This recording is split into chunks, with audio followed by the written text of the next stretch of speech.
Eu acho que isso que eu estou falando faz parte de uma missão que eu tenho de divulgar essas coisas que, por mais incrível que pareça, apesar de eu ser médico, de ser pesquisador, de ser professor, pode parecer estranho estar falando coisas tão estranhas como essa, falar de amor, de compaixão, de meta-energia, de plano, são coisas que não são comuns à linguagem de um médico, né? Que causa uma estranheza muito grande. Carlos Eduardo Tosta, doutor, professor, pesquisador da Universidade de Brasília. Professor, vamos falar um pouco sobre essa força energética sobre a matéria, usando o termo prece, mas a prece como súplica, a prece como desejo. Como é que ela pode, ou se ela pode, interferir numa doença, por exemplo? Quando a gente fala de prece associada à energia, isso pode não ser um conceito completamente exato, né? A concepção que eu tenho, e eu que tenho ensinado já há alguns anos, é que existem 4 forças, 4 energias na natureza. A energia eletromagnética, inclui a energia sonora, luminosa, eletricidade, magnetismo. Existe uma segunda energia ou força chamada gravitacional e 2 associadas à física quântica, são a energia nuclear forte e energia nuclear fraca. Todas essas 4 energias ou forças do universo, não se conhece qualquer outra, tem uma característica em comum, tem características, né? Uma delas é que elas se dispersam com a distância. Algumas delas, como a energia eletromagnética, na razão inversa do quadrado da distância. Né? Segunda característica é que elas são bloqueáveis. A energia, que eu prefiro chamar de meta-energia, que vai além da energia, a energia do amor, da prece, das curas à distância, do reiki, do tai chi chuan, o prana, tem vários nomes, ela tem umas peculiaridades muito importantes. Em primeiro lugar, elas não se dispersam com a distância. Eu posso estar lançando, emitindo essa energia aqui, ela ser captada do outro lado do mundo, sem qualquer problema. A segunda característica é que elas não são bloqueáveis por coisa nenhuma. Saiu agora, há uns poucos anos atrás, numa revista científica, uma observação muito interessante. Um grupo de muitas pessoas em Tóquio fizeram prece para o alvo água, um agradecimento à água. E as amostras de água estavam na Califórnia, estavam envolvidas, estavam guardadas numa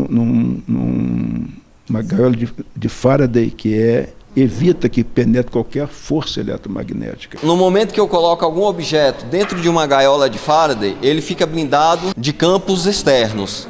Depois, isso do Japão, de Tóquio para a Califórnia, um outro continente.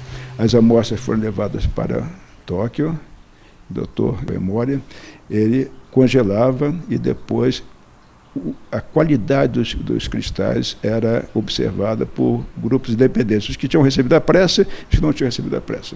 E esse grupo, a água que tinha sido alvo da prece, tinha um padrão de cristalização muito mais bonito, muito mais agradável, esteticamente falando, do que os que não tinham recebido a prece.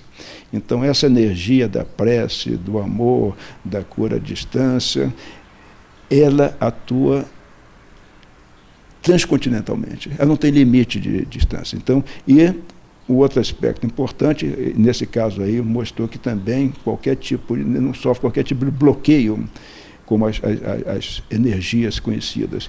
E, finalmente, uma coisa interessantíssima que só as meta-energias têm, é que nós podemos modificá-lo, podemos colocar intencionalidade nessa energia. Nós próprios temos experiências que nós fizemos, associados a uma tese de doutorado que eu estou orientando, em que, à distância, sem que a pessoa saiba o que está recebendo, nós podemos aumentar ou diminuir a temperatura do corpo dessa pessoa, só com meta-energia. Então, a possibilidade de nós colocarmos intencionalidade, associarmos intencionalidade à meta-energia, que só ela tem, que nenhuma força do universo tem essa característica, é que dá toda essa possibilidade de nós atuarmos não só em nosso benefício, como em benefício dos outros. E aí, professor, eu lhe pergunto, esse resultado pode acontecer independentemente da sua ação Então, eu lhe desejo, eu emano essa energia, independente do senhor querer ou não, agir ou não, haverá o resultado? Sim, haverá o resultado. Nós temos experiência já de fazer o que nós ensinamos no nosso curso de meditação prânica, as técnicas chamadas de alterocura. Nós curamos ou nós beneficiamos pessoas à distância. Quando essa pessoa sabe que está recebendo aquele benefício, os resultados são mais evidentes. Então, o que nós fazemos, que eu ensino a fazer, é nós marcarmos uma hora. Então, fica assim, durante 20 minutos, de 8 às 8h20, você fica num ambiente tranquilo, isolado, estado de prece, sem qualquer interrupção e estado receptivo. E o emissor do prana, da meta-energia do amor, da meta-energia da cura, fica qualquer que seja a distância. Por exemplo, nós temos tratado gente no Rio de Janeiro, em Porto Velho, em Rondônia, com resultados semelhantes. O que acontece? A pessoa, mesmo que não saiba, que sabe que está recebendo, mas não sabe o que é o prana, não sabe o que é a meta-energia, eles relatam uma sensação de calor, uma sensação de, às vezes, sudorese, mesmo que não sabem. Então, não é que eles estão influenciáveis na expectativa, eles não sabem o que é isso. E eles relatam isso naquela hora, eles sentem coisas diferentes, coisas estranhas. Agora, mesmo que a pessoa não saiba que está recebendo, nós podemos beneficiá-la também. E, professor, existe também o negativo, o desejar mal, também tem essa força? A intencionalidade que nós colocamos em associação à meta-energia tanto pode ser boa como pode ser má. Pessoas que fazem o mal à distância acontece também. Obviamente, no nosso curso nós ensinamos que isso daí nós estamos fazendo uma coisa para o bem nosso e para o bem do próximo. E precisamos... Tem algum jeito da gente bloquear, por exemplo, criar um campo de positividade para repelir? Sem dúvida, senão ficaremos todos vulneráveis às forças que nós não estamos nem tomando, muitas vezes, consciência, né? Existe essa possibilidade e existe uma lei da física da afinidade. Se nós estivermos, digamos, com um padrão meta-energético, um padrão amoroso, um padrão elevado de meta-energia, ela tem um padrão muito característico. Ela tem como se fosse um nível vibracional muito alto e uma densidade muito, muito baixa. Isso quer dizer, se nós tivermos, isso cria um escudo protetor para nós, de tal maneira que as meta-energias mais baixas, a do mal, não nos atingem. Nós podemos atingir os outros, porque essas meta-energias mais elevadas têm um poder de expansão imenso. As energias mais pesadas, mais densas, mais baixas, elas não atingem a gente. Então, é como se fosse, não é uma energia física, uma meta-energia, como eu expliquei, mas tem esse grau de, essa analogia com a energia física, porque esse campo vibracional que nós criamos, as pessoas ditas de alto astral, tem pessoas que a gente não conhece e sente uma coisa boa quando e outras pessoas ao contrário. A gente não conhece a pessoa, já sente uma sensação ruim. Então, isso daí são esses campos energéticos, também chamados campos astrais ou campos sutis, que todos nós temos, que fazem com que nós podemos atrair ou repelir as pessoas. Professor, a física quântica, quando começou a ser mais popularmente conhecida, os leigos tiveram mais acesso aos seus conceitos, há um momento em que a gente lê que nós somos ligados uns aos outros. Pode explicar um pouco isso para a gente? Na minha opinião pessoal, a física quântica não explica isso. O que acontece é que a física quântica é muito mais moderna do que a física newtoniana, a física convencional, e tenta se explicar qualquer fenômeno pela física quântica, mas ela tem as suas limitações. A física quântica é a física dos quanta, a física dos elementos subatômicos. E, como eu falei, o prana, ele se comporta diferente, é um outro tipo de energia. Então, eu acho que quem explica isso é a física prânica, é a física do futuro, que é muito mais... aí explica. E existe grande chance o prana, ou essa meta-energia. Eu falo prana porque foi a descrita há mais tempo nos Vedas, há 3, 4 mil anos atrás, né? E depois os chineses criaram o Qi, depois os japoneses o Qi, depois o Reiki, essas coisas todas, mas tudo. E basicamente é a mesma meta-energia do amor, que a gente emana pela prece, pela súplica, assim por diante. O que acontece que, de acordo com a nossa teoria, é que todos nós estamos ligados não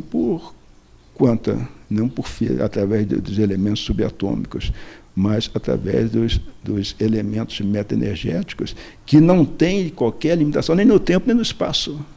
Nem no espaço, nem no tempo. Existe um trabalho interessantíssimo, publicado na principal revista de medicina na Inglaterra, em dezembro do ano 2000, chamado British Medical Journal, em que um pesquisador israelense fez um experimento completamente quase inacreditável. Ele pegou mais de 1.000 pacientes que tinham sido internados com bacteremia, uma infecção generalizada, alguns há 4 anos antes desse experimento, e separou em 2 grupos os prontuários desses pacientes. Todos eles já tinham sido tratados, já tinham tido alta, alguns há poucos dias, outros há 4 anos, nesse intervalo. E um grupo desses recebeu prece de provavelmente um rabino, ele não fala isso, mas deve ser. E o outro grupo não recebeu a prece. Retrospectivamente, o que ele observou? Fazendo estudos estatísticos, o que recebeu a prece retrospectivamente tinham tido melhor prognóstico, menos tempo de hospitalização e melhor recuperação dos que não tinham recebido a prece retrospectivamente, anos atrás. Então, por quê? Isso é característica das meta-energias. Não tem limitação nem no tempo nem no espaço.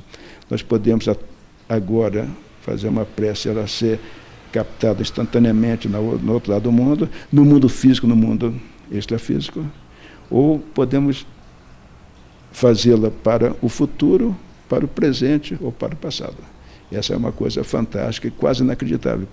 Pode parecer fantasia, mas existem dados científicos mostrando isso. O que nós imaginamos é, a exemplo do que o grande sacerdote, cientista, filósofo francês, Pierre Teilhard de Chardin, na década de 20, ele criou um conceito chamado a noosfera. Noosfera, ele disse que antes do mundo tinha a geosfera, que era só a parte, a terra e as águas, e depois veio a biosfera, há 3,4 bilhões de anos atrás, quando começou a surgir vida aqui no nosso planeta, e posteriormente, com o aparecimento dos seres mais evoluídos, houve a transformação, o acréscimo na transformação da biosfera numa noosfera. A esfera, a rede de consciências, ou de alma. E a tendência, segundo ele, é que essa noosfera vai se transformando pouco de tempo, gradativamente, progressivamente, na teosfera, que é a esfera divina, com a medida que os seres vão evoluindo espiritualmente. O que acontece, então? Essa noosfera, na minha concepção, é alimentada por prana, todos nós estamos interligados, ninguém é uma ilha, todos somos pontes, e essas pontes levam a outras pessoas, a outros seres, e todos nós estamos ligados. É claro que as pessoas de maior afinidade estão mais ligadas do que as de menos afinidade. E quanto mais afinidade, produção de melhores resultados. Sem dúvida, sem dúvida. Quanto maior afinidade, exatamente. Por quê? Porque existe a afinidade nada mais é do que uma comunhão desses corpos astrais, desses corpos... Reconhecimento, às vezes. E, professor, o que pode fazer mal a esse prana, a essa troca de energia? Que cigarro, maus pensamentos, ódio, enfim, o que pode nos prejudicar? Falou algumas coisas. A primeira coisa que faz mal é nós não nos alimentarmos de prana. O prana está aí, faz parte do ar que nós respiramos, e uma boa parte dos benefícios da respiração provém do oxigênio. Mas também, além do oxigênio, tem o prana, que é essa energia vital que nós estamos absorvendo pelo ar, pela respiração adequada, em segundo lugar, pela das pessoas, dos animais, das plantas e pela luz solar. Então, tudo isso tem prana. Por isso que o ambiente de floresta, de lagos, de montanhas, são lugares tão propícios, porque estão cheios de prana. E o alimento é uma coisa importante também. Os alimentos prânicos, os alimentos ricos em prana, é muito fácil nós descobrirmos quais são. São aqueles que não se deterioram com rapidez. Por exemplo, pega uma carne e a carne já vem meio podre. Se não fosse aquela quantidade de conservantes que colocam, aquilo é um cadáver, né? Então, querendo ou não, mesmo a picanha é um cadáver, né? Então, já vem com substâncias lá associadas à decomposição cadaverina, putrescina, que deprime a nossa imunidade. Os alimentos prânicos, como fonte de prana, são aqueles que a gente pode deixar muito tempo. Raízes, tubérculos, as sementes, aquilo é a própria vida. Tem sementes descobertas de trigo, descobertas no túmulo dos faraós, que germinaram depois de 3.000 anos. E sementes de lótus descobertas num antigo pântano na Mongólia, que germinaram depois de 5.000 anos, mas tem vivo. Então, esses são os alimentos ricos em prana. Agora, professor, para a pessoa leiga que não estuda esse assunto, como é que ela pode desenvolver esse prana, ela ir buscando a evolução? Há uma técnica específica ou ela sozinha, que a gente falou da prece, que é algo natural da gente, inerente, a gente faz sem querer, é quase involuntário. Existe uma maneira dela desenvolver isso aí sem precisar ser uma profunda conhecedora? Claro, todos nós temos essa possibilidade, né? A nossa alma, na concepção que nós adotamos, é feita de prana superior, prana do amor, né? Mas então todos nós somos basicamente prana, ou meta-energia, ou amor, ou alguma coisa assim. Consciência é feita de prana na nossa concepção. Então nós somos isso. Agora acontece que por hábitos inadequados de vida, por não sabermos respirar, por não sabermos as companhias da gente influenciam, que nós captamos prana das pessoas também. Então tudo isso influencia. Nós podemos ficar fracos de prana, desenergizados, desmeta-energizados, melhor. Porque tem gente que suga, né? Quem tem mais prana. Mas e se nós estivermos no limiar da normalidade, essas pessoas que sugam, esse prana está sempre circulando entre nós. Então as pessoas que estão com pouco, estão no limiar, as pessoas que estão deficientes, com carência, sugam e faz mal para nós. Então, as pessoas muito amorosas, chamadas de alto astral, elas podem doar esse prana, inclusive algumas religiões fazem imposição de mãos, reiki, isso. Tudo isso é uma doação de prana. E as pessoas que estão fortalecidas em alto astral têm o suficiente para ela e para doar, e não faz falta, porque o prana o amor, quanto mais se dá, mais se recebe. Então, as pessoas muito amorosas estão doando, mas estão recebendo também. Mas se ela estiver no limiar, ou estiver com escassez, e a pessoa sugada não pode doar porque ela não tem, né? Então faz falta. Aí a pessoa se sente desenergizada, desmeta-energizada, sente fraca, sente desvitalizada, falta o vigor e assim por diante. Então a prece, aí que vem a outra parte, a prece como elemento que envolve prana, que, como eu falei, o amor é o prana mais sutil, é o prana mais sublime, é a meta-energia mais sublime. Então, tem essa característica especial. Se nós quisermos pegar o amor, ele escapa. A melhor maneira de conseguirmos amar é doando o que nós temos. Se nós doamos 1 quilo de amor, nós recebemos 2 quilos. Então, essa que é o grande segredo. Se nós nos doarmos amorosamente, nós estaremos sempre meta-energizados, sempre fortalecidos, sempre envigorados. Então, isso não faz falta. E quando, para finalizar, quando nós nos concentramos aqui e emanamos uma energia pela cura da doença no artéria tal do seu fulano, nós provocamos a cura naquela artéria ou é um processo todo energético que trabalha a favor daquela doença naquele órgão? As duas coisas, né? O que acontece, um dos grandes segredos da prece, uma prece, digamos, uma boa prece, uma prece de alta eficácia, é nós concentrarmos, nós conseguirmos nos ligar amorosamente com a pessoa ou compassivamente com a pessoa alvo da nossa prece. Então nós temos que concentrar nela, nós temos que visualizar a expressão dela, nós temos que sentir que esse vínculo de compaixão, de amor se forma. Se isso acontecer, ela vai sentir os efeitos benéficos, né?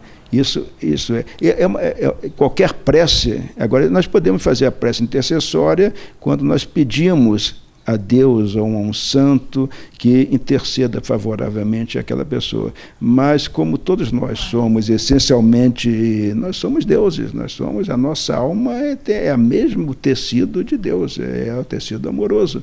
Então nós podemos... Se nos interrelacionamos, ele está em mim, está no senhor, está no outro. A gente pode simplesmente expandir a nossa consciência, que é a meta-energia também, e com a intenção de amorosa, intenção compassiva, e até a pessoa, aí a física quântica não explica, mas a física prânica explica, ela tem total capacidade, através da noosfera, dessas vias de consciência, irmos à pessoa, visualizarmos a pessoa, o pessoal da projeciologia sabe exatamente o que eu estou falando, e visualiza, vê como é que a pessoa está sentindo, às vezes visualiza tão bem que sente que a pessoa está triste, está alegre, está receptiva, não está receptiva, e vai aonde ela quiser. Seja melhorando meta-energeticamente a pessoa, doando meta-energia, o prana de amor, que é exatamente o mesmo prana de cura, o prana de amor é o prana de cura que nós emanamos a partir do 4º chakra, e fazendo circular por todo o organismo da pessoa. E podemos focalizar a nossa atenção especificamente em um órgão, num câncer que deve ser melhorado, ou numa artéria que precisa ser desobstruída, e assim por diante. E doando meta-energia aqui, a gente encerra essa conversa, e eu quero agradecer profundamente a sua gentileza de ter aceito essa entrevista depois de eu insistir tanto e ter lhe importunado. Muito obrigada. Não importunou, foi um prazer, e eu acho que isso que eu estou falando faz parte de uma missão que eu tenho de divulgar essas coisas que, por mais incrível que pareça, apesar de eu ser médico, de ser pesquisador, de ser professor, pode parecer estranho estar falando coisas tão estranhas como essa, falar de amor, de compaixão, de meta-energia, de plano, são coisas que não são comuns à linguagem de um médico, né? Que causa uma estranheza muito grande.